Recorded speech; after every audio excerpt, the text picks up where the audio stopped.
Le thème de cet enseignement, c'est une vocation ratée. Après avoir vu les, les échecs en famille, les échecs familiaux, financiers, spirituels, on va parler ici d'échecs sur le plan vocationnel. Donc, les échecs des vocations, donc les vocations ratées. C'est, c'est quand même un thème particulièrement dur. Parce qu'en fait, parler de vocation ratée signifierait que quelqu'un, d'une certaine façon, est passé à côté de sa vie. Et c'est vrai que c'est triste et c'est dur. Dans les Écritures, le Seigneur dit en fait que quelqu'un qui est en lui ne peut pas mourir de mort prématurée. D'ailleurs, même dans certains temps de prière, on prie pour ça, que nous ne puissions pas mourir de mort prématurée.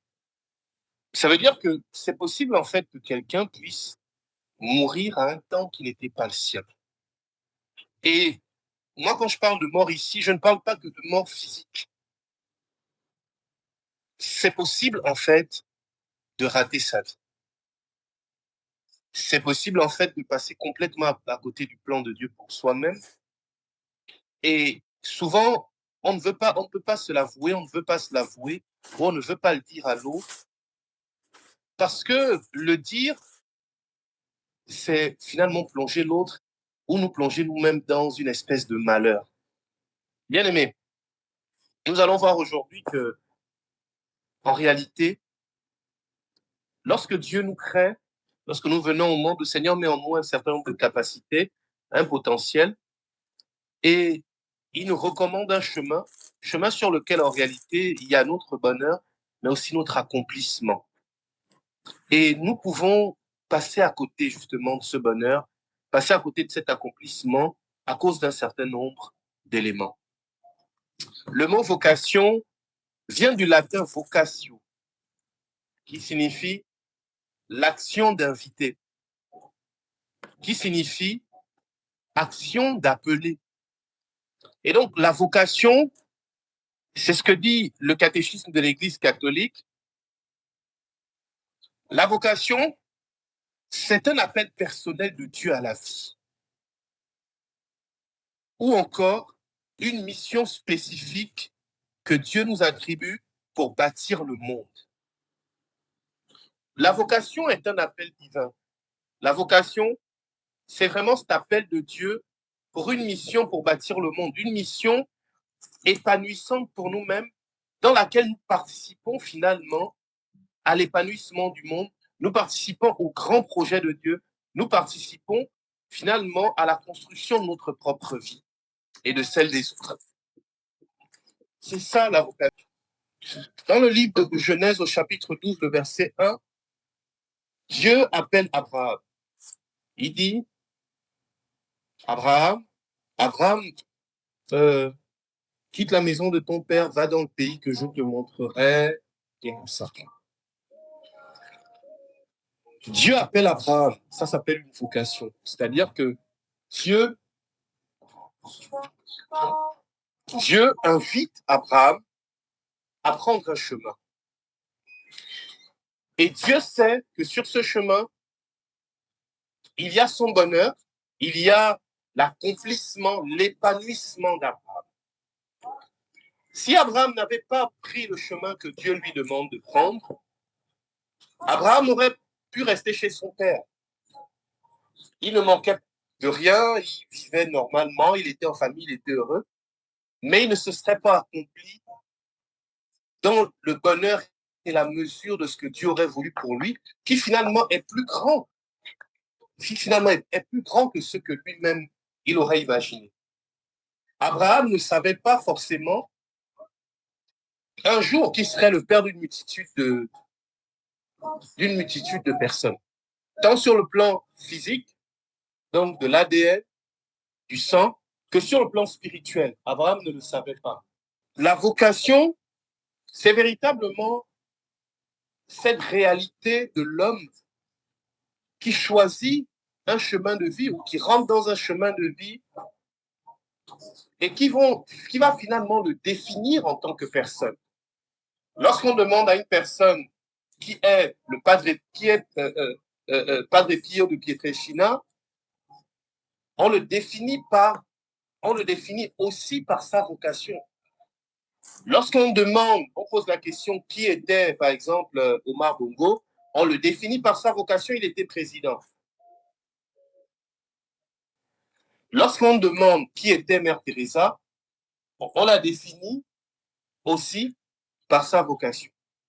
Et nous-mêmes, c'est pareil. C'est-à-dire que ce que tu es, ce que tu choisis comme vocation, ce que tu vas vivre comme vocation, finalement, va déterminer aussi qui tu es, va déterminer qui tu es en société, qui tu es dans l'Église, et d'une certaine façon, déterminer le style de vie que tu as. Nous avons déjà eu un thème sur la vocation dans le groupe, et nous avions vu que beaucoup de gens pensent que la vocation, c'est seulement être prêtre ou être marié. C'est faux. Nous avons vu déjà, dans les différents types de vocations qui existent, qu'il y a la vocation du mariage, qui est la vocation première dans les Écritures, la vocation première à laquelle Dieu a appelé l'homme. À la base, lorsque Dieu a créé l'homme, il n'était pas question que l'homme reste sans femme ou que la femme reste sans homme. L'homme et la femme ont été créés pour le mariage. C'est la première vocation, c'est la vocation générale. Voilà. À part le mariage, il y a la vocation du sacerdoce qui est donnée par le sacrement de l'ordre, donc de deuxième degré, c'est-à-dire être prêtre. C'est réservé que pour les hommes dans l'Église catholique romaine. Après, il y a eu des exceptions dans l'Église catholique, mais qui n'est pas forcément romaine. Il y a eu des exceptions aussi en fonction des circonstances et des réalités sociales dans certains pays où on a vu des femmes prêtres, même si c'est très très rare. Voilà, des femmes qui ont reçu le sacrement de l'ordre. Donc, prêtre. Il y a une autre vocation qui s'appelle qui est la vocation d'être diacre, diacre permanent pour ceux qui sont mariés, diacre non permanent pour ceux qui sont en voie de devenir prêtres. Donc, diacre est une vocation. Il y a la vocation religieuse dans laquelle il va y avoir des ermites, des personnes qui vont se retirer. C'est une vocation. Nous avons des personnes comme Saint Antoine le Grand, Saint Antoine du désert qui a été un ermite, où tu es retiré du monde, tu es quelque part dans une forêt, dans une cabane, et tu vis comme ça. Il y a la vocation religieuse monastique, où les moines, où tu vas vivre dans un monastère en tant que moine,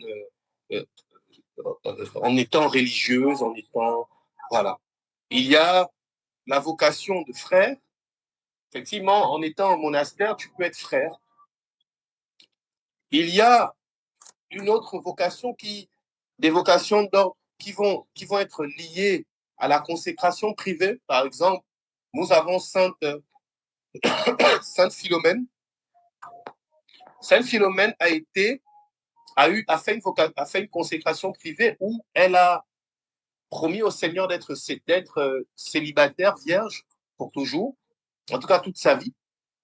Et donc, c'est une vocation aussi, où tu décides d'être célibataire, de ne pas avoir d'enfants, et tu n'es pas forcément en monastère, tu n'es pas forcément en congrégation religieuse. Voilà, tu es à la maison, tu as un travail, mais c'est ton choix, ou du moins c'est une vocation, c'est un appel de Dieu aussi. Il y a des gens à qui Dieu appelle à ça. Il y a des gens que Dieu appelle à ça autant pour moi.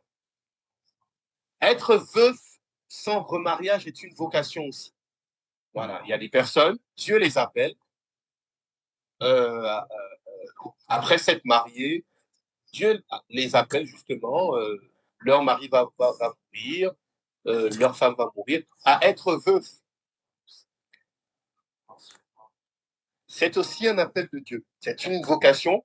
Être veuve ou veuf sans se remarier, c'est une vocation, frères et sœurs. Et donc, il y a toutes ces vocations-là qui existent. L'erreur est de penser que pour servir Dieu, il faut forcément être prêtre. Il y a eu un moment donné ici au Gabon où les gens pensaient que pour servir Dieu, il fallait être prêtre.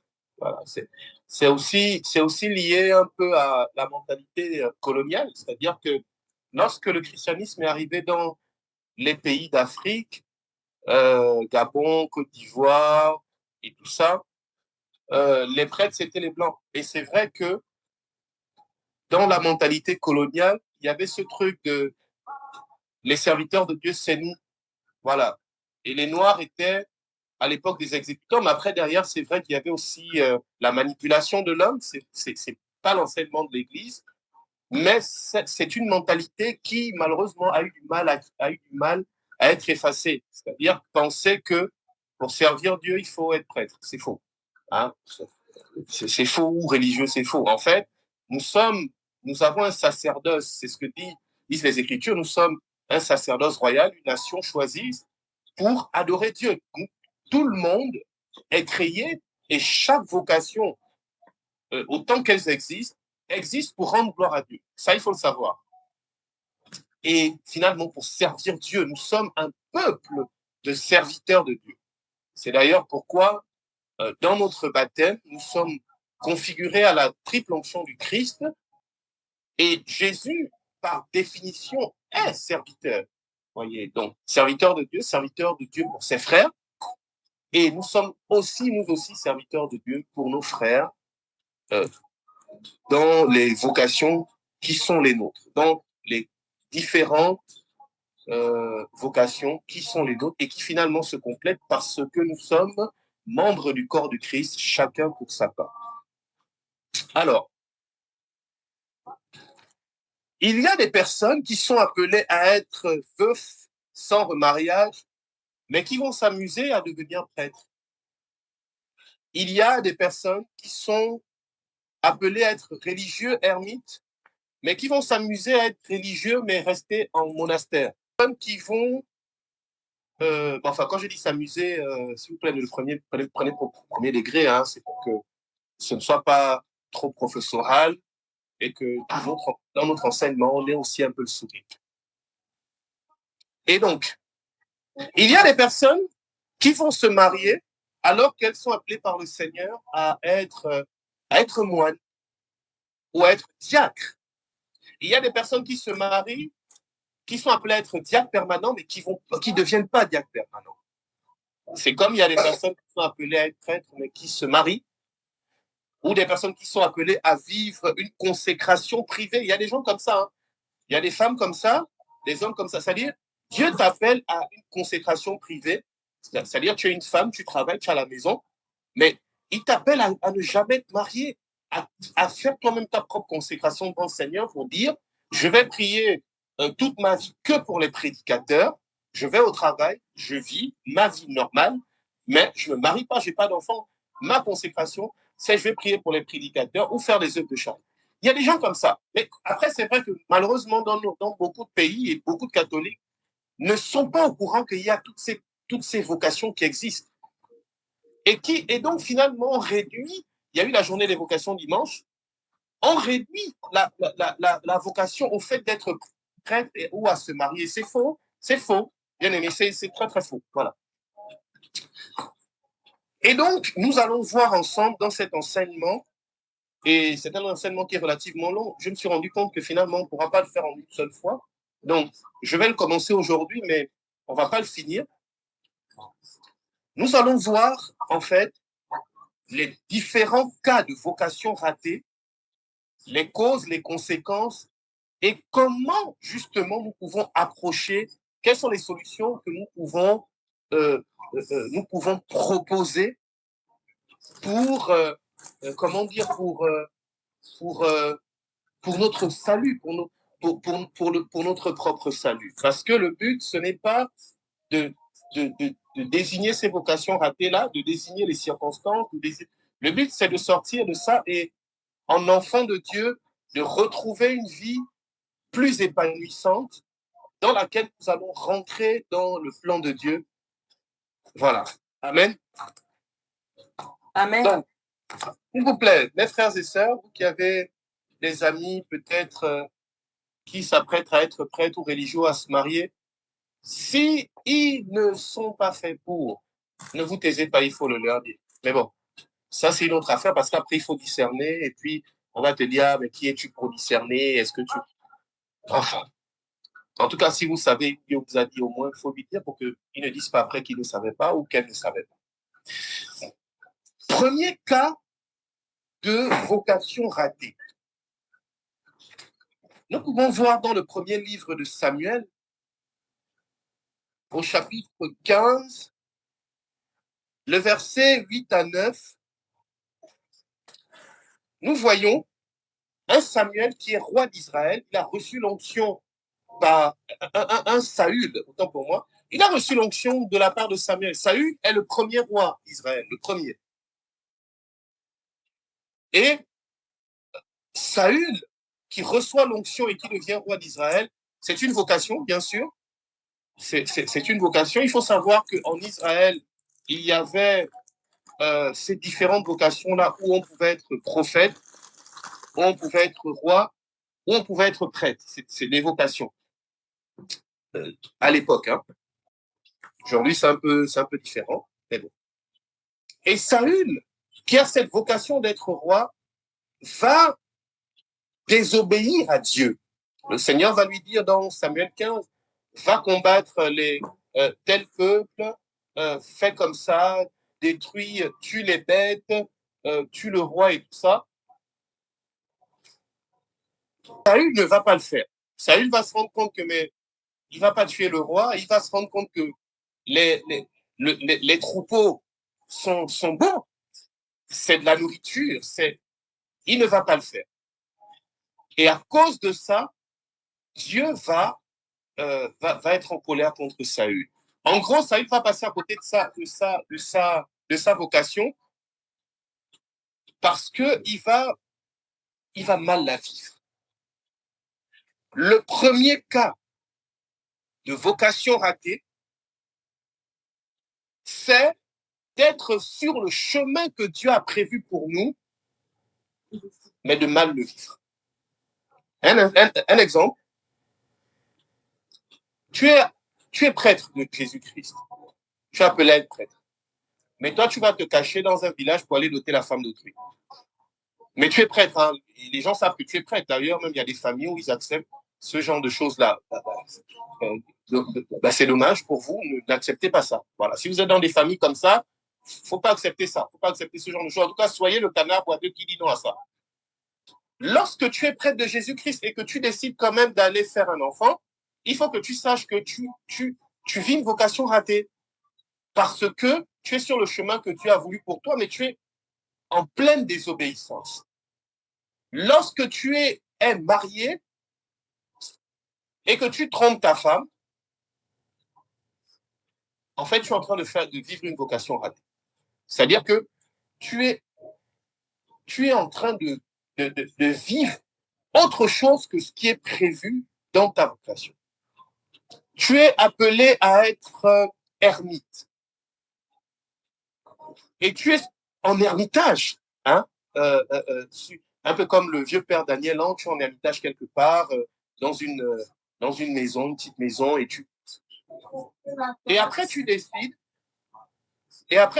en étant en ermitage, par exemple, de te prendre, je sais pas moi, un chien qui est avec toi là-bas. En fait, tu es dans une vocation ratée. Ce que je veux dire par là, c'est que le premier cas de vocation ratée, c'est davantage être dans ta vocation, mais mal vivre cette vocation-là. Et il y a énormément de gens comme ça. C'est-à-dire que tu es frère, tu es prêtre, tu es diacre, tu es ermite, tu es en consécration privée, tu es marié, et puis tu vis mal ta vocation. Ça veut dire que tu fais des manquements, tu vis des manquements graves à la vocation qui est la tienne, dans laquelle tu es, mais que tu dilues par le fait que tu vis. Rater sa vocation ici, une vocation ratée à ce moment-là, c'est pas raté parce qu'on n'est pas dans cette vocation-là, c'est raté parce que on la salit, on salit notre vocation et on fait des manquements très, très graves et même désastreux à cette vocation. Tu peux être marié et puis un jour avoir un regard pour une autre femme. Tu demandes pardon à Dieu, tu demandes pardon à ta femme. Voilà, quand je dis de regard, je parle vraiment de regard, hein, je parle des yeux, je ne parle pas d'autre chose. Faut pas transformer ce que je dis. Je n'ai pas, voilà. Tu demandes pardon à Dieu, tu ne recommences plus, tu es vraiment dans, voilà, voilà. Ici, ce n'est pas une vocation ratée, c'est-à-dire que nous avons à nous convertir chaque jour. Nous avons à dire oui à Dieu chaque jour comme la Vierge Marie, le fiat. Nous avons à dire oui à Dieu, nous avons à dire oui et être responsable dans notre vocation un peu chaque jour. C'est normal. Mais lorsque tu fais des manquements graves au point que ta vocation semble inexistante dans le vécu, à ce moment-là, c'est une vocation ratée. J'ai donné un exemple, j'en redonne encore un autre, c'est-à-dire que tu peux par exemple être religieuse, voilà. Lorsque tu es sœur et tu es religieuse et que tu décides par exemple, je ne sais pas moi, malheureusement, il y a eu des scandales comme ça dans certains endroits, je ne dirais pas où il y a eu un scandale comme ça il y a quelques années où des religieuses d'un pays, c'était pas ici au Gabon, hein, c'était dans un autre pays, quelque part dans l'Europe de l'Est, où elles se sont lancées dans la prostitution. Vous voyez. Mais elles sont restées religieuses. Elles faisaient ça, mais elles étaient religieuses. C'est un manquement grave à leur vocation. C'est-à-dire que tu es religieux toujours, tu es dans ce dans quoi Dieu t'a appelé, mais tu fais des manquements tellement graves à ta vocation, en fait, que ça devient une vocation ratée. C'est le premier cas. Les choses qui peuvent causer une vocation ratée de ce genre, c'est les contraintes liées à la vocation. Un religieux, par exemple, fait vœu de pauvreté, de chasteté, d'obéissance. Le fait, par exemple, qu'il fasse vœu de pauvreté, il va avoir sa famille qui a besoin d'argent. Si ses parents avaient une grande entreprise, leur entreprise chute, sa famille devient une famille démunie et tout ça, à cause de la contrainte que toi, tu as fait, que tu as dans ta vocation d'avoir fait vœu de pauvreté, tu peux décider d'avoir une vocation ratée parce que tu veux aider ta famille, par exemple. C'est des choses qui peuvent arriver. Il y a des contraintes liées à la vocation parce que chaque style de vie a des contraintes. Lorsque tu es prêtre, ça a des contraintes. Quand tu es marié, ça a des contraintes. Quand tu es frère, ça a des contraintes. Quand tu as tu t'es fait une consécration privée, ça a des contraintes. Voyez. Donc, les contraintes liées à la vocation. Deuxième chose qui peuvent causer des vocations ratées de ce genre, c'est l'incompréhension des hommes. Oh, mais toi aussi, tu es marié, mais plus qu'encore. Qu'est-ce qu'on n'a jamais vu? Est-ce que tu es sûr que ta femme est fidèle? Toi aussi, il faut quand même aller voir ailleurs.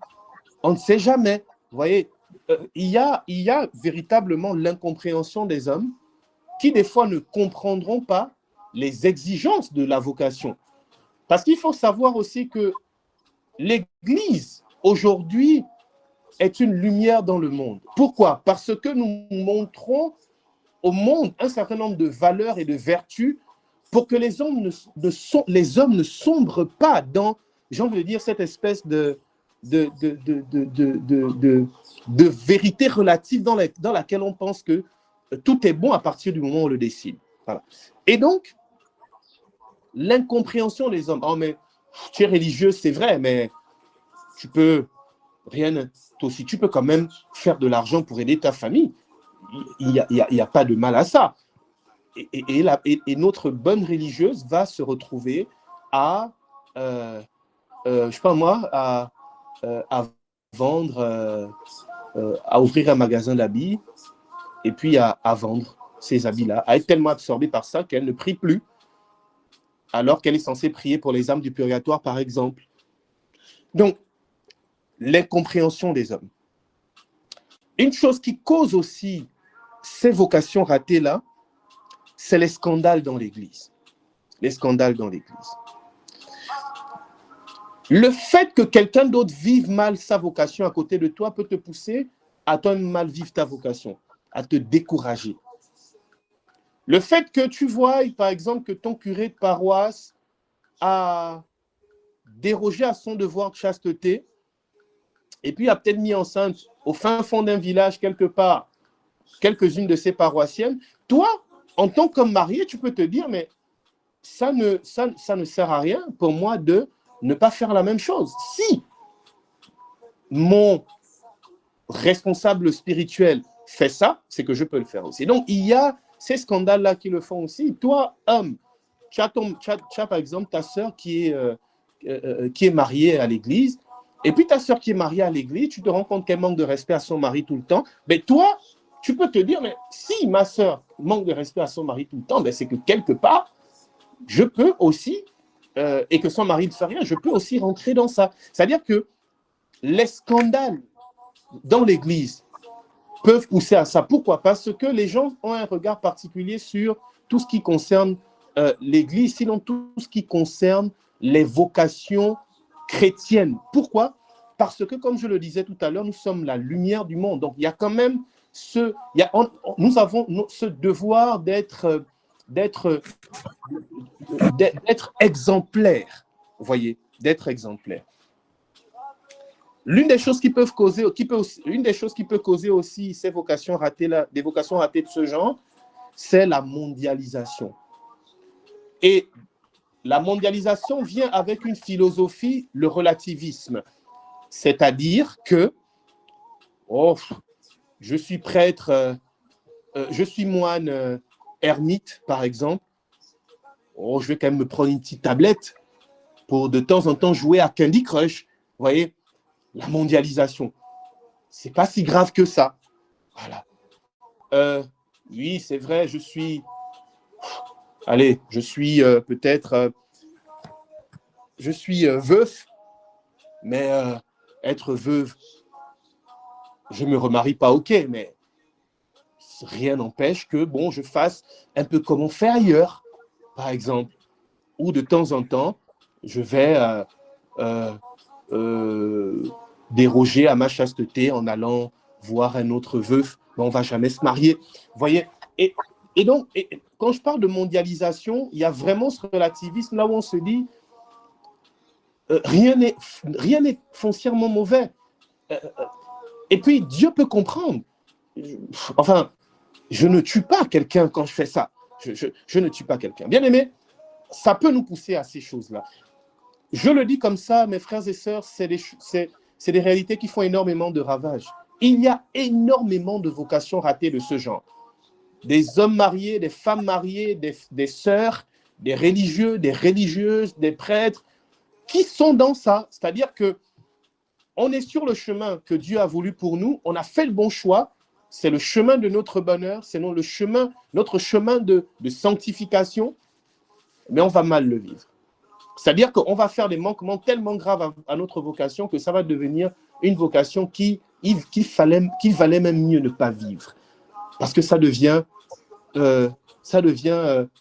notre lieu de perdition. Alors,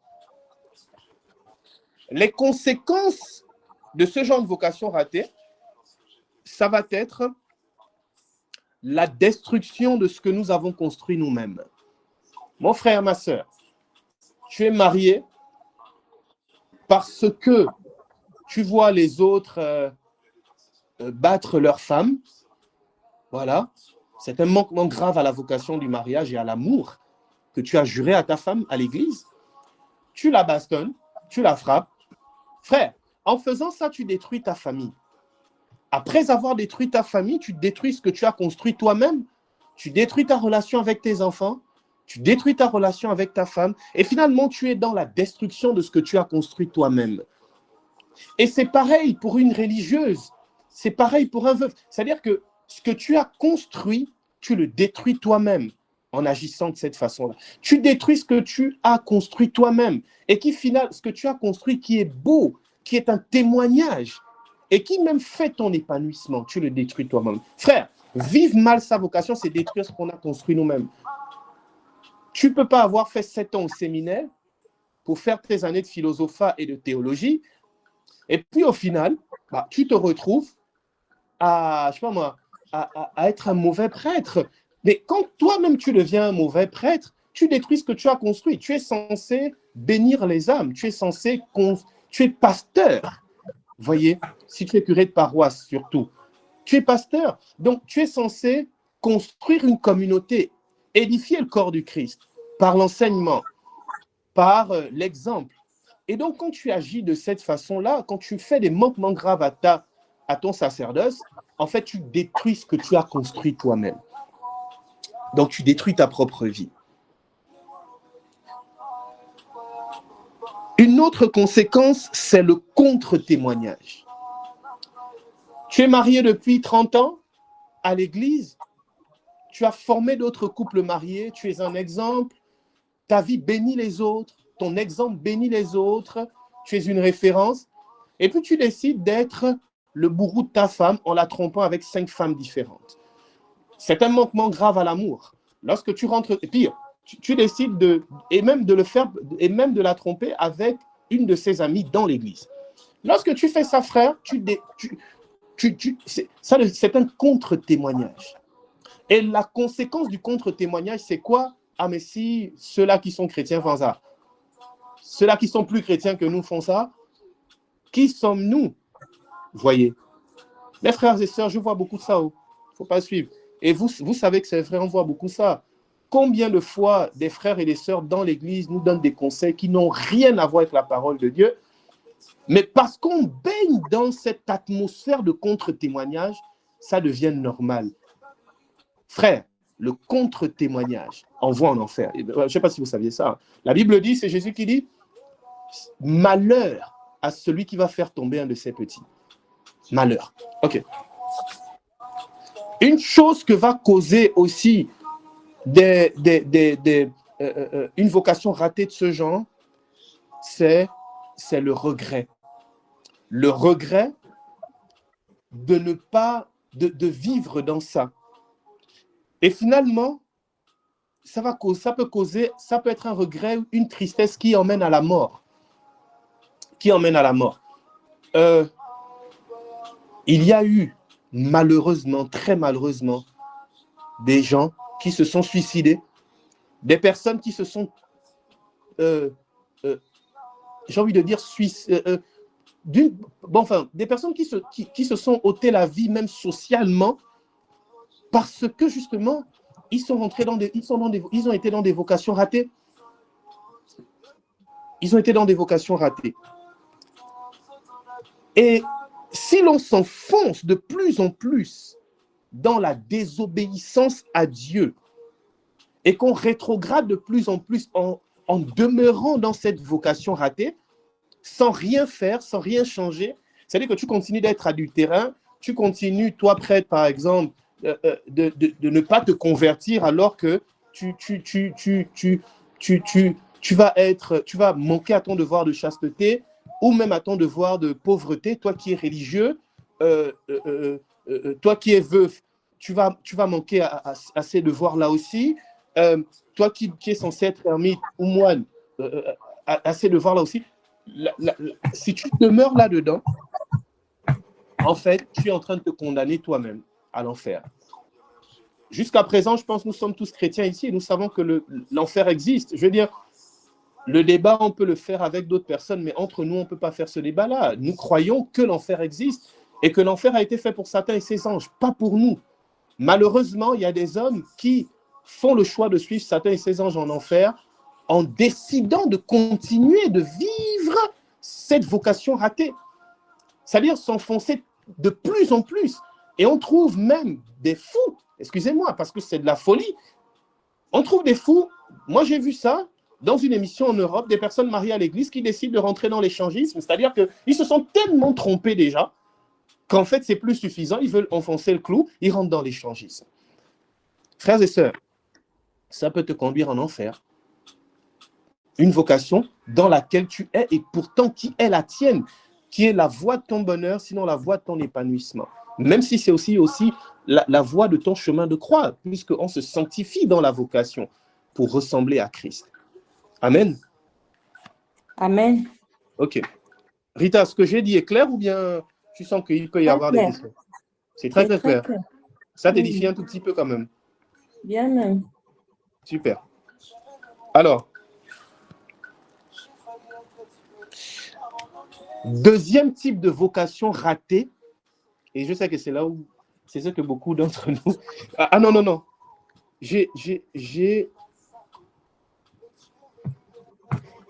Attendez. Ok. D'accord, ok.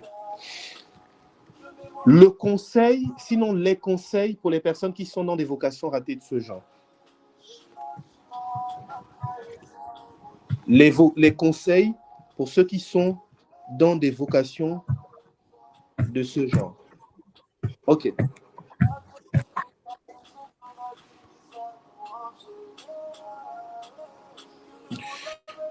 Il y a une chose qu'il faut savoir. C'est que ce que je suis en train de vous dire là, dans notre enseignement, c'est aussi des réalités que j'ai vécues au quotidien, que je vis au quotidien en tant pour moi, dans le sens où j'ai eu à accompagner des personnes. Je vais même peut-être vous choquer un tout petit peu.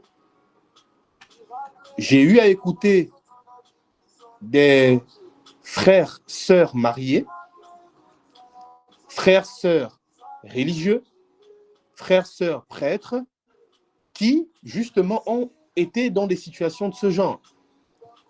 Et gloire à Dieu, ils s'en sont sortis. En tout cas, pour ceux que moi, je connais. Ils s'en sont sortis. Et donc, c'est possible, en étant dans une vocation ratée de ce genre, comment dire, d'assainir. Et c'est ça le plus important. Le but ici, c'est pas de condamner. Et c'est pas de rire de ça, non. Le but, c'est de dire, et à nous-mêmes, et à notre entourage qui sont dans des situations de ce genre, tu peux t'en sortir. Donc, les conseils que je donne sont les suivants. La première chose, frère, la première chose, le premier bon conseil, c'est se retirer pour faire une retraite personnelle ou en couple en fonction de la vocation dans laquelle on est. Faire une retraite spirituelle. C'est pourquoi moi je suis vraiment, j'ai envie de dire, je suis très mal de savoir que dans certains endroits de nos pays, au Gabon ou ailleurs, on a des endroits, des villes, des diocèses où il n'y a pas vraiment d'endroit pour faire des retraites. C'est pas normal. Frère, un endroit où il n'y a pas de retraite, une communauté chrétienne où il n'y a pas de retraite, les gens vont mourir. C'est nécessaire de faire la retraite. La Bible dit que Jésus, souvent après ce ministère, il se retirait pour prier. Il faut faire la retraite. Si tu as un frère prêtre, religieux ou religieuse, marié, ou même en consécration privée, même si c'est rare, il n'y a pas beaucoup de gens qui... Voilà. Ou en ermite et tout ça, tu sens qu'il dérape et qu'il fait des manquements graves à sa vocation, dis-lui, frère, va faire une retraite. Va faire une vraie retraite. Inscris-toi à une retraite quelque part de disciple de Jésus ou autre part, mais va faire une retraite personnelle ou même communautaire. Après, les gens ne sont pas obligés de savoir aussi que tu vis ça, tu peux le faire en toute discrétion, mais va faire une retraite. Si ils sont mariés, allez faire une retraite de couple. Mais faites une retraite, c'est le premier conseil. Parce qu'en faisant la retraite, Dieu peut vous parler. En faisant la retraite, Dieu peut vous restaurer. En faisant la retraite, on se dispose, on se tait pour pouvoir faire, j'ai envie de dire, le point de sa propre vie et se rendre compte qu'on est en train de rater notre vocation. Deuxième chose, deuxième conseil, demandez le baptême du Saint-Esprit. Demandez dans votre groupe de prière ou votre communauté chrétienne la prière pour l'effusion du Saint-Esprit. C'est très, très, très important. Demandez la prière pour l'effusion du Saint-Esprit. Il est écrit, nous le savons, que le Saint-Esprit est l'esprit de force. C'est l'un des 7 dons sacrés de l'esprit, c'est la force. La force pour marcher sur le chemin que Dieu a tracé pour nous. Sinon, marcher sur notre chemin de bonheur. Parce que Dieu n'est pas n'est pas un espèce j'ai envie de dire, de marionnettiste, en fait, qui nous téléguide comme des objets. Non. Le chemin que Dieu nous propose de notre vocation est un chemin de joie et d'amour et de paix. Quoi qu'il soit aussi, quelque part, un chemin de croix. Vous voyez? Donc, demander le baptême du Saint-Esprit par la prière des frères. Troisièmement, se repentir devant Dieu et les hommes si nécessaire. Se repentir devant Dieu ou les hommes, et les hommes, autant pour moi, si nécessaire. Je veux dire, si par exemple, toi, tu es berger de disciples de Jésus et que tu es marié, et puis tu fais un manquement à la chasteté en trompant, par exemple, madame, ta femme, avec un autre membre de disciple de Jésus, et que disciple de Jésus est au courant, tu ne peux pas demander pardon à Dieu seulement. Vous voyez, ça, vous voyez, c'est l'erreur que beaucoup de gens font. Il y a des gens qui pensent qu'en fait, demander pardon à Dieu, c'est juste aller se confesser. C'est faux. C'est faux. Enfin, c'est faux. Il faut que vous sachiez qu'il y a des repentances qui doivent nécessairement être publiques. Surtout quand il y a contre-témoignage. Quand il y a contre-témoignage, il y a des repentances qui doivent être publiques. Pas toujours, hein. J'ai dit toujours. J'ai dit quand il y a contre-témoignage, il y a des repentances qui doivent souvent être publiques. Donc, n'allez pas dire après que j'ai dit que il faut. Non, je dis il y en a, pas tous, mais il y en a. Il y a des repentances qui doivent être publiques. Ce n'est pas possible. Tu ne peux pas avoir fait du mal à énormément de personnes, ou du moins tu ne peux pas avoir eu des manquements graves à ta vocation, et puis tu ne viens pas demander pardon aux gens. Tu vas juste te confesser. Non, non. En fait, non. Donc, se repentir devant Dieu est si nécessaire devant les hommes. C'est important. Ça te permet vraiment de sortir de ce dans quoi tu es. Il faut le savoir, vous savez, le fait de demander pardon à Dieu et publiquement, si nécessaire, ça nous permet de faire la vérité avec nous-mêmes et de nous rendre compte que vraiment, on est complètement à gauche et il faut se rectifier. Et par la force de Dieu, c'est possible de se rectifier. Ensuite, le dernier conseil, c'est,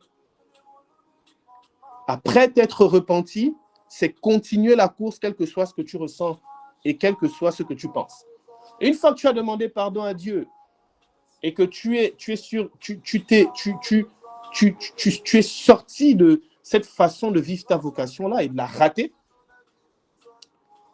recommence à vivre ta vocation et vis-la pleinement. Fais comme l'apôtre Paul, après avoir fait du mal, venge-toi en devenant un saint. Après avoir été un meurtrier, après avoir été un persécuteur, venge-toi en devenant le prédicateur le plus infatigable. Et donc, le conseil ici, après t'être repenti, après t'être remis avec le Seigneur, après avoir fait ta retraite, le conseil ici, en fait, c'est vraiment de faire 2 fois plus que ce que tu faisais avant. Si tu es prêtre, c'est de devenir le prêtre le plus violent possible, le marié le plus amoureux possible, la femme mariée la plus amoureuse possible. Love avec ton mari. Voilà. Tu payes un billet, vous allez en Espagne, à Venise, voilà. Amen. Amen, berger. Tu me donnes seulement l'argent, là, je paie les billets demain.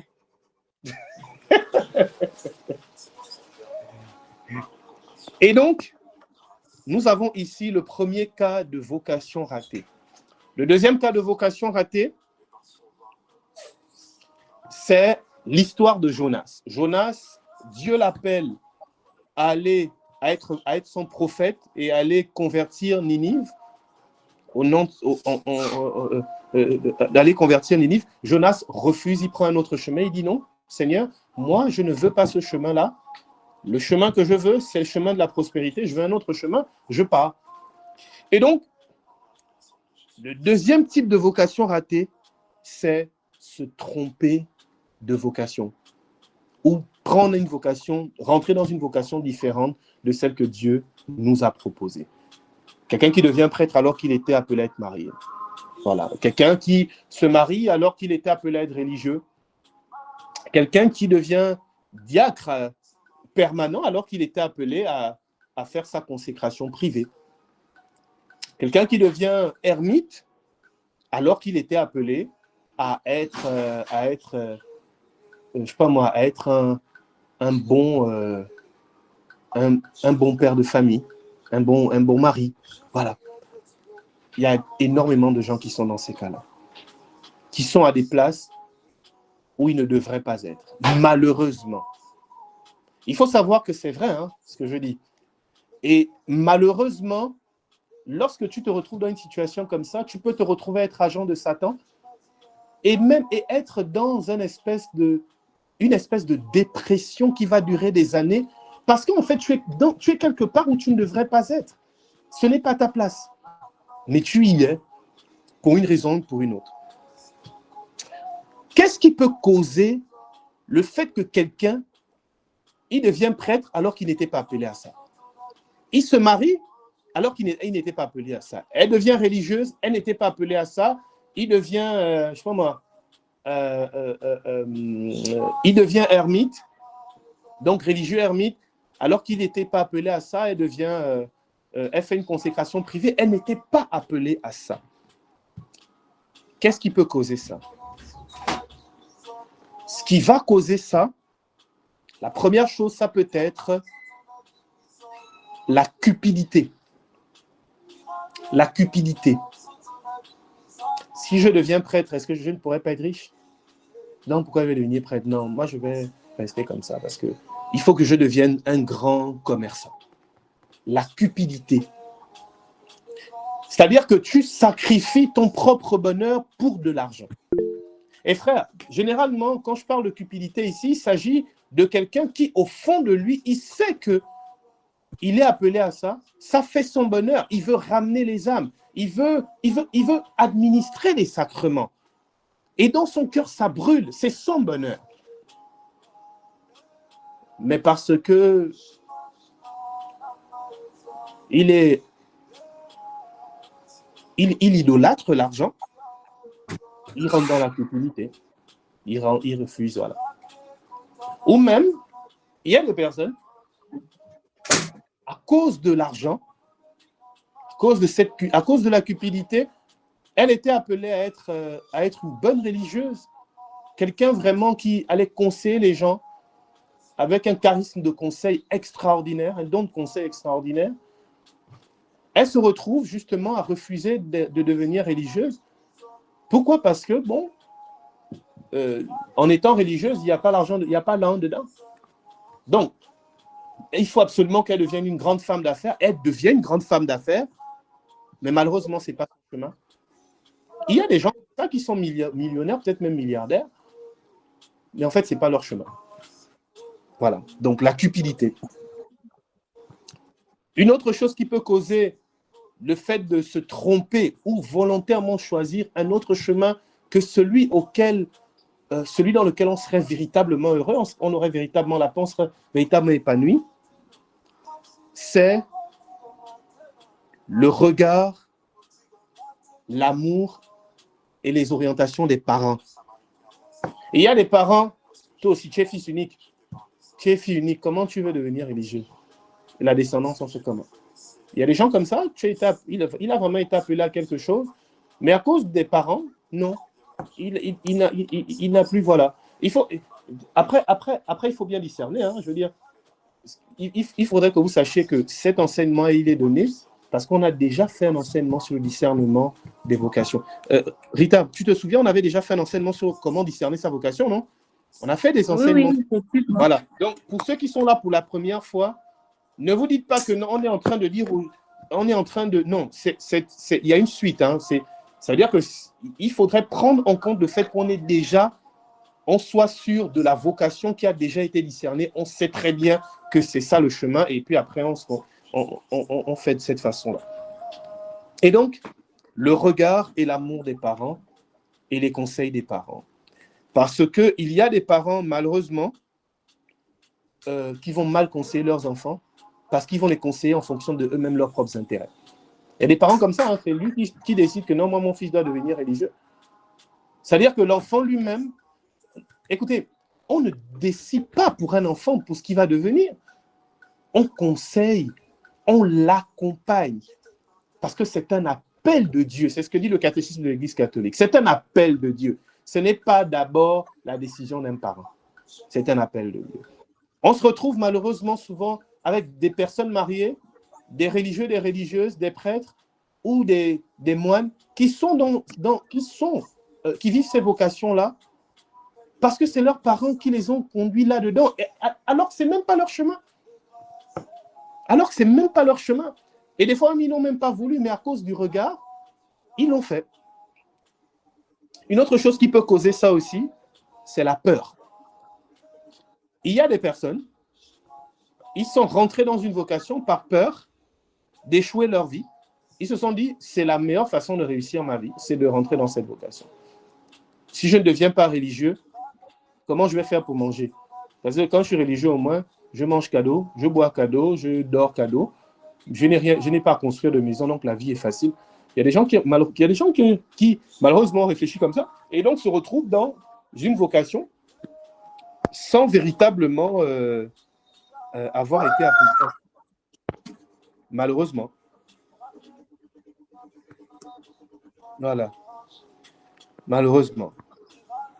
Et donc, les conséquences d'une telle vocation, qui est une vocation ratée, il faut le dire. C'est-à-dire, je veux dire, c'est une vocation ratée. C'est une vocation ratée. Les conséquences, c'est quoi? Premièrement, c'est le manque de paix et de joie. Tu te retrouves à être prêtre, tu n'as pas la joie, tu n'as pas la paix, parce que tu sais que ce n'est pas ta place. Et même si à l'extérieur, les gens ne le savent pas ou ne le voient pas, toi, dans ton cœur, tu le sais. Et donc, tu n'as pas la paix, tu n'as pas la joie. Sur plusieurs années, tu n'as pas la paix, tu n'as pas la joie. Tu es marié. Sur plusieurs années, tu n'as pas la paix, tu n'as pas la joie. Tu es avec une femme, mais tu n'as pas la paix, tu n'as pas la joie. Parce que ce n'est pas ton chemin, mon frère, ma soeur. Ce n'est pas ton chemin. Donc, tu ne peux pas avoir la paix ni la joie. Vous voyez? Et moi, j'éprouve beaucoup de compassion pour ces personnes-là parce que c'est ne pas avoir la paix, ne pas avoir la joie. Mais en fait, c'est comme l'enfer, en fait. C'est comme l'enfer. Il faut prier pour ces personnes-là. Deuxièmement, ça cause, tu n'as pas la paix, tu n'as pas la joie, ça conduit à une dépression qui peut être sur plusieurs années. Et il y a des gens comme ça qui n'ont pas goût à la vie parce qu'ils se retrouvent dans une situation où ils sont dans une vocation qui n'est pas la leur. Qui n'est pas la leur. Mais malheureusement, il va se dire, bon, si je quitte de là, je fais comment? J'ai déjà 40 ans. Comment je vais me réinventer? Comment je fais? Je ne peux pas. Si je pars de là, je fais comment? Le monde est difficile. Et donc, dépression. Une autre conséquence, ça va être l'aigreur. Comme toi, tu es malheureux, et tu vois les autres heureux, tu es aigri. Tu es un prêtre, tu es malheureux, mais tu vois l'autre, tu vois un abbé Édouard, un abbé Eddy, tu vois un abbé Jean-Jacques Kambila, il est tellement épanoui, mais tu es aigri parce que toi, tu n'es pas heureux. Et donc, tu deviens aigri. Et l'aigreur, cette aigreur peut t'emmener à être même destructeur de l'œuvre de Dieu.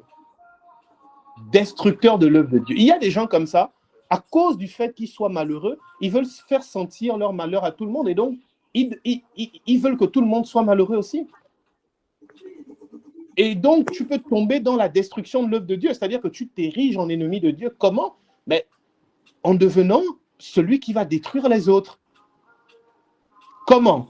Premièrement, par le vice. Tu es par exemple prêtre, ou bien voilà, tu es religieux, tu as fait vœu de pauvreté, de chasteté, d'obéissance, mais comme tu n'es pas à ta place, tu te mets à être un pédophile, par exemple. Il y a des gens comme ça. Tu te mets à être un pédophile, à être dans le vice, et tu détruis l'œuvre de Dieu, puisque tu es en train de semer l'ivraie dans le champ de Dieu, dans le champ du Seigneur, en agissant de cette façon-là. Ce n'est pas l'enseignement de Dieu, ce n'est pas l'enseignement de l'Église, ce n'est pas l'enseignement du Christ. Tu es marié à l'Église. Et puis, tu es tellement dans l'aigreur parce que tu sais que tu es appelé à être religieux, tu n'es pas heureux dans ce dans quoi tu es, et puis tu détruis l'œuvre de Dieu en éduquant mal tes enfants, en ne leur donnant pas de l'amour. tu ne donnes pas d'amour à tes enfants et donc ils naissent avec un père qui ne leur donne pas d'amour et donc ils sont handicapés psychologiquement, ils vont développer un certain comportement, ils vont grandir avec des blessures intérieures qui feront d'eux des personnes qui vont blesser d'autres personnes, par exemple. Et en fait, quand tu agis de cette façon, tu es en train d'être un destructeur de l'œuvre de Dieu par le vice, par des vices de ce genre. Et là, et après, on va retrouver souvent, malheureusement, des manquements très, très graves à la vocation quand on est dans... Les personnes qui sont dans ces cas-là sont les personnes qui sont dans les plus graves manquements à la vocation. Les plus graves. Pédophilie, violence conjugale, violence physique, violence verbale, méchanceté, moquerie, et même des personnes même qui des fois vont perdre la foi, au point même souvent d'enseigner. Moi j'ai vu ça malheureusement, des religieux, religieuses, prêtres ou même des pères de famille mariés à l'église qui vont enseigner aux autres, et bien sûr en œuvre, pas devant les gens, qu'en fait Dieu n'existe pas. Malheureusement, il y a des gens comme ça. Ils le font. Mais devant les gens, ils ne le disent pas. Mais en œuvre, ceux qui les côtoient de très près sentent bien, voient et entendent de leur part qu'en fait, ils ne croient pas en Dieu, par exemple. Ils ne croient pas dans le fait que l'enfer existe, le paradis existe. Ils ne croient pas. Certains, malheureusement, même rentrent après dans les sociétés secrètes ésotériques, deviennent francs-maçons, ce que vous voulez. Mais ce que je veux dire, c'est que ces types de vocations à rater, c'est très, très dangereux c'est très dangereux pour ta propre vie. C'est très dangereux pour ta propre vie. Et c'est pourquoi nous faisons ce thème-là. Pour bien voir qu'il y a des moyens de s'en sortir, il faut s'en sortir lorsqu'on est là-dedans. Et il faut proposer ces solutions-là aux personnes dans vos entourages qui ont ces problèmes-là ou qui ont ce problème-là. Amen. Le but, ce n'est pas de condamner. On ne se condamne pas nous-mêmes. Nous sommes des enfants de Dieu. Donc, nous sommes dans le salut. Nous sommes dans nous devons nous aider, nous devons nous entraider, nous devons prier les uns pour les autres et trouver les solutions pour avoir des vies plus épanouissantes et des vies qui sont réglées à l'horloge de Dieu. Paix et joie du Christ. Amen. Ok. Et donc, un autre. Alors, lorsque je parle de vocation ratée ici, à part le fait que radicalement, quelqu'un soit, par exemple, religieux alors qu'il devait se marier, à part ça, il y a un autre élément que je voudrais rajouter, un autre élément rapidement, c'est que, en fait, je peux même être, c'est-à-dire que je peux être marié, mais en fait, je suis dans une vocation ratée de ce genre. Pourquoi? Parce que je suis marié avec la mauvaise personne. Vous voyez? C'est-à-dire que ici, ma vocation est ratée parce que je me trompe de chemin ou je prends un chemin différent, mais pas dans le sens où je vais dans une autre vocation, dans le sens où, en fait, je suis dans cette vocation-là, mais pas dans les conditions dans lesquelles je devrais être. Ça veut dire quoi? Ça veut dire que j'ai deux personnes devant moi, un qui est milliardaire, l'autre qui est juste millionnaire. J'aime celui qui est millionnaire, c'est lui avec qui est le bon partenaire pour moi, mais je vais mettre avec le milliardaire par cupidité, par exemple. Est-ce que vous voyez? Et donc, lorsque je mets avec le milliardaire, ce qu'il faut savoir, c'est que je vais rentrer dans le vice. Je vais forcément le tromper. Je vais. Frère, combien de personnes se sont mariées à la mauvaise personne? Combien de prêtres sont devenus prêtres? Mais, je veux dire, combien de personnes sont devenues religieux dans la mauvaise congrégation? Voilà. Parce que les congrégations n'ont pas les mêmes règles, même si les règles vont se ressembler, ont des points communs, parce que c'est quand même l'Église, nous, c'est un seul esprit. Mais je peux devenir religieux, mais pas dans la congrégation qui s'y est. Est-ce qu'on se comprend? Et donc, malheureusement, il y a des personnes qui se sont mariées à la mauvaise personne. pas forcément par cupidité, hein, souvent c'est le manque de discernement. Il y a des personnes qui sont devenues moines religieux dans la mauvaise congrégation et qui le sentent, hein, qui le ressentent. Voilà. Et malheureusement, dans ces cas-là, on peut vraiment être dans un vrai manque de paix, de joie, être dans la dépression, être malheureux, dans l'aigreur, la destruction de l'œuvre de Dieu. Comment, justement, quelles sont les solutions, quelles sont les approches de solutions que nous pouvons avoir ou que nous pouvons proposer à ces personnes-là qui sont dans nos entourages, ou même à nous-mêmes? Premièrement, il faut se faire accompagner spirituellement. Il faut avoir un bon accompagnateur. Et je précise, un vrai accompagnateur d'expérience. L'idéal dans ce genre de cas-là, ce serait d'avoir un bon accompagnateur bien âgé.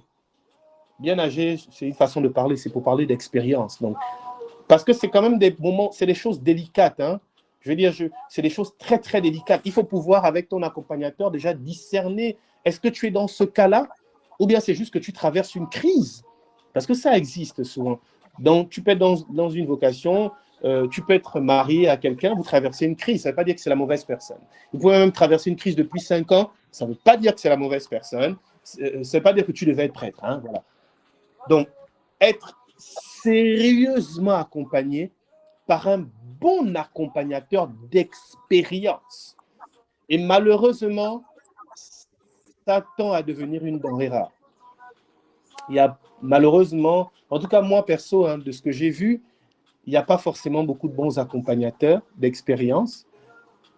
Après, c'est que mon avis. Mais voilà. Mais il faut en trouver.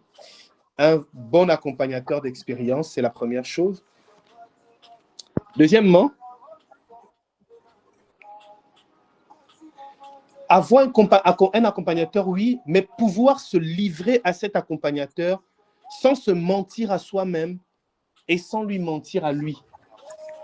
Se livrer à cet accompagnateur-là de façon très, très, très transparente. Très, très, très, très, très transparente. Donc, avoir un bon accompagnateur, trouver un bon accompagnateur, chercher un bon accompagnateur d'expérience et s'ouvrir à lui sans se mentir à soi-même et sans lui mentir à lui. La première chose. Deuxième chose, si possible, rompre avec cette vocation et changer radicalement de chemin. Qu'est-ce que j'entends dire? Je ne suis pas en train de dire que si tu as 5 enfants et que tu as appelé être religieux ou moine, tu dois laisser tes 5 enfants et puis aller redevenir religieux. Non. Je dis, si cela est possible, d'un point de vue moral, si cela est possible, rompre avec cette vocation. Si tu es prêtre de Jésus-Christ, tu sais que ce n'est pas ta place. Va voir ton évêque, dis que tu arrêtes. Plutôt que de continuer à être agent de Satan et de détruire la vie des autres. Si tu es marié avec un homme, tu sais que tu es en train de... C'est-à-dire, vous vivez à deux l'enfer sur terre. Au point où même ta vie est menacée, où la vie de ton partenaire est menacée, physiquement j'entends dire, va voir ton évêque, ton curé de paroisse, et romps la relation. Ce que je dis est dur, mais malheureusement, il y a des personnes pour qui c'est ça la solution. Oui, il y a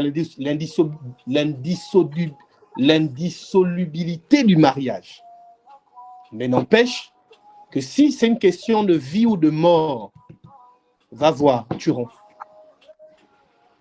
Il peut y avoir l'invalidation du mariage, ça existe aussi. Même si la procédure est longue, si c'est une question de vie ou de mort, romps la relation là. Plutôt que de rester là et un jour que le drame arrive et qu'il y ait assassinat, par exemple. Voilà. Donc, dans un cas où c'est possible, rompre avec cette vocation-là, changer radicalement de chemin. Donc, et quand tu romps avec cette vocation, si vous n'avez pas d'enfant, par exemple, si tu es marié, vous n'avez pas d'enfant, mais la violence devient telle qu'il peut y avoir, et ça perdure, et ça ne change pas, et les enfants sont détruits à cause de ça, et il y a déjà eu un coup de couteau qui est passé, il y a un coup de hache qui est passé, il y a déjà eu une menace au fusil, 2 menaces au fusil, une fois même on a chargé le fusil, tu romps la relation là. Et si jamais il n'y a pas d'enfant, quand tu as rompu la relation là, tu vas dans les ordres. Si c'est vraiment ton chemin, c'est devenir religieuse, tu vas dans une congrégation adaptée et puis tu deviens religieuse. Souvent, c'est possible. Je veux dire, il y a ce qu'on appelle aussi, il y a des personnes qui ont eu cette expérience-là de vocation tardive, où elles sont appelées à quelque chose, elles sont allées dans autre chose, ben, elles finissent par rompre et revenir dans ce dans quoi Dieu les a appelées, dans ce dans quoi ils sont épanouis. C'est possible aussi, ça. Il y a une sainte là, je ne sais pas si c'est Sainte Brigitte, qui était mariée. On a une sainte dans l'église, elle était mariée, son mari est décédé, ses enfants sont décédés, elle est rentrée dans les ordres. Voilà. Elle est rentrée dans les ordres. Elle est devenue sœur et sainte aussi. Si tu es veuf et que tu t'apprêtes à te marier, alors que tu as été appelé à être veuf sans remariage, annule le mariage là. Bon, tu n'es pas encore marié. Hein. Si tu es marié, voilà. Mais si tu n'es pas encore marié et que le mariage, c'est dans 1 mois, annule le mariage là. Et reste dans la vocation à laquelle Dieu t'a appelé. Donc, dans la mesure du possible, rompre radicalement pour partir dans ce dans quoi Dieu nous a appelés et ce dans quoi finalement nous nous épanouissons, en vérité. S'il vous plaît, n'allez pas dire que j'ai dit qu'il faut systématiquement faire ça. Ça dépend. Et c'est pourquoi au début, j'ai parlé d'accompagnateur. Évidemment, tout ça, on le voit aussi avec son accompagnateur qui va nous aider à discerner ce qui est possible de faire parce que, évidemment, l'être humain n'est pas une marionnette. Je veux dire, Dieu n'a pas dit, comme tu dois être comme ça, comme tu dois te marier et que tu es prêt, tu dois sacrifier la foi de tous tes fidèles. Non, non, ce n'est pas ce que j'ai dit. Prenez vraiment avec des pincettes ce que je dis, vraiment. Voilà. Ensuite, tu es un homme marié, mais tu avais par exemple été appelé à être un religieux ermite. La première chose, si tu ne peux pas rompre, parce qu'il y a 5 enfants qui sont là, en responsabilité, tu dois t'occuper d'eux, ta femme aussi est là, et puis elle est malade, donc tu ne peux pas. Moralement, ce ne serait pas bien, ce ne serait pas digne. Donc, ce que tu vas faire, c'est premièrement prier le Seigneur pour être un bon mari. Tu vas t'efforcer à l'être réellement, bien t'occuper de tes enfants, aimer ta femme dans la dignité, demander la grâce à Dieu de finalement vivre cette vocation comme quelque chose aussi qui est un don du ciel. Et tu vas aussi, et tu feras aussi quoi? Tu diras à ta femme que, ah chérie, moi j'ai besoin une fois par année de prendre 2 semaines dans un monastère. Et puis pendant ces 2 semaines-là, quand tu vas dans ton monastère, tu te rapproches le plus d'une vie d'ermite, par exemple. Est-ce que vous voyez? C'est-à-dire que, et pendant ces 2 semaines, tu fais ta messe tous les jours, tu coupes tous les ponts avec tout le monde, tu te ressources dans le Seigneur, tu pries pour les âmes du purgatoire, ce que tu veux. En gros, ce que je suis en train de dire, c'est, si tu ne peux pas rompre, c'est de bien vivre ta vocation. Tu es prêtre, tu devais te marier, ok. Le village dans lequel tu es, le pays, par exemple, dans lequel tu es, il n'y a pas de prêtres. Il y a trop peu de personnes qui sont prêtres. Donc, si tu quittes, par exemple, le sacerdoce, quand je dis quitter, c'est pas que le sacrement de l'ordre ne nous lève pas, mais je veux dire, si tu veux être, on appelle ça, être dans un cardiné, voilà, je crois que c'est ça. Si tu le fais, tout le village dans lequel tu es, il n'y aura plus de prêtres. Et tu sais qu'il n'y aura plus de prêtres pendant au moins 50 ans. Et les gens ne pourront plus communier, et puis il y a beaucoup de démons là-bas à chasser. Si tu le fais vraiment, c'est la destruction de village, sur le plan spirituel en tout cas. Écoute, dans ce cas, tu restes. Et tu demandes la grâce à Dieu de vivre ça dans la joie, comme une croix. Et c'est un acte héroïque d'amour, finalement. Et ce que tu feras, par exemple, c'est, si par exemple tu devais, femme à te marier et ça, et avoir des enfants, accepter par exemple d'avoir des fils ou des filles spirituels, avoir une vraie relation avec des fils et des filles spirituelles par exemple. Avoir un vrai fils spirituel où c'est vraiment une vraie paternité spirituelle dans laquelle tu vis une certaine relation sociale qui n'est pas forcément une relation sociale familiale au sens strict du terme, mais qui y ressemble. Vous voyez. Donc, c'est trouver des mécanismes de ce genre pour non seulement bien vivre la vocation dans laquelle on est et que finalement, on ne peut plus en sortir, que ça devienne un vrai don de Dieu et c'est possible, et rajouter à ça des petits mécanismes avec ton accompagnateur spirituel, des petits mécanismes qui pourront te permettre aussi de t'épanouir dans à la base, ce dans quoi Dieu t'a appelé. Vous voyez, il y a des petits mécanismes comme ça intelligents qu'on peut avoir. On peut avoir. Paix du Christ. Amen.